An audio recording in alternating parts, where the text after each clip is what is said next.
ішіме сыйған балам сыртыма да сияды деп апам мені келін болып түскен босағадан үйге әкеліп алғанымен төркінімде күтіп тұрған жұмақты көрмедім. Қайта шапқан жау жаман, қайтып келген қыз жаман дегенді бабалар бекер айтпаса керек. Байым өліп, жесір қалған соң келсем де сапардың қайтып келген қызы атандым. Ұлым екеуміз үйде түртпек көрмесек те сырттағыға көз түрткі болдық. Сұңқарды мектепке алғанымен мектеп директордың орынбасары болып істеген мені мұғалімдік жұмысқа да алмады.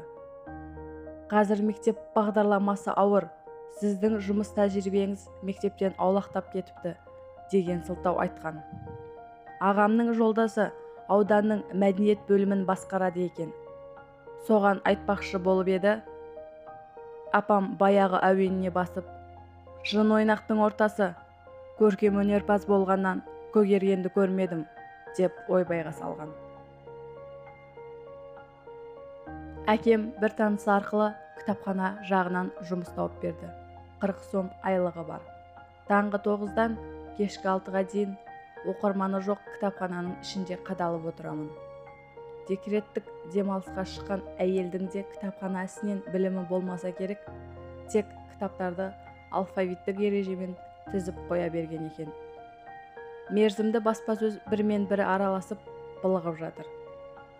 Кітап қоры да айтарлықтай көп емес, бірақ күллі республикадағы шағын ауылдардың мәдениет үйі мен кітапханалары жабылып қалып жатқанда, осы жердегі құйтақадай кітапхананың аман қалғанына таңым бар. Алғашында бар ынтамды салып бастадым жұмысты. Кітаптарын түгендеп, сала-салаға бөліп, әлем классиктері мен ұлттық әдебиетті ажыратып, балалар әдебиеті мен ғылыми әдебиетті бөліп, мерзімді басылымды жекелеп дегендей бірқатар өзгерістер енгіздім. Мектептерге барып, оқушыларға кітап оқу конференциясын ұйымдастырып, оқырманда тарттым. Жұмысым енді жүре бастағанда, кітап қорын аудандық кітапханаға қосып, жұмысым қысқартуға түсті. Декреттегі әйел жұмысқа шыққанында аудандық кітапханаға аламыз, сізге төлейтін айлығымыз жоқ деген себеп айтты. Сөйтіп, жұмыссыз қалдым. Мен әкемнің босағасына өмірдің мейірімсіз қатыгездігін көріп оралдым деп жүрсем, көресім әлі алда екен. Қыз әке шаңырағына қонақ деген шын сөз. Оң босағада жүргеніңде үй ішіне қалай еркелесең де, қалай сөйлесең де жарасады. Бір күні құтты орнына қонады ғой, құтыламыз ғой дегендей күлімдеп жүретін жеңгең де балаңды ертіп қайтып келгенде, қайтып келген қыз жаман, қайта шапқан жау жаман дегенді есіңе түсірмей қоймайды екен. Дауысы әрең шығып, бір нәрсе сұрасаң, мен білмеймін ғой, апамнан сұра дейтін. Үкілай жеңеше менді маған өнер көрсете бастады. Әкем біраздан ауру, апамның баяғы екпіні жоқ. Үкілай 3-ші балаға аяғы ауырлағаннан жалғыз ағам Өмірханның жаны соның үстінде. Жалғыз ұлдың жалғасы деп өсіріп келе жатқан әке шешемнің 2 немересі елден шыққан ерке. Бәрі Үкілайдың қабағын бағып отыр. Ал жеңешемнің қабағынан қашан көрсең қар жауып, үйден кірген шыққан ізіңді сүртіп, одан қалды дастарханның үстін сер жалағандай тазалап жүргені. Менің қайтып келгенім, баламның жағдайы бар. Жұмыссыз отырып ішкен жегенге ортақтығым бар. Бәрі жеңешеме жақпай жүрді. Сұңқар магнитофон тыңдаса, балалар ұйықтайтын уақыт болды, өшір деп теледидар қараса, онда сен көретін не бар дейсің, саясаттан басқа. Төменгі қабатқа түссе, тарсылдатпай жүрсең шасқанада деп сөйлеп қалады. Ұлым әлі кішкентай болған соң ба үндемей, айтқанын екі етпей тыңдап орындайды. Ал мен шыдай алар емеспін. Елге қадірлі бір әулеттің еркелеткен сұңқары еді.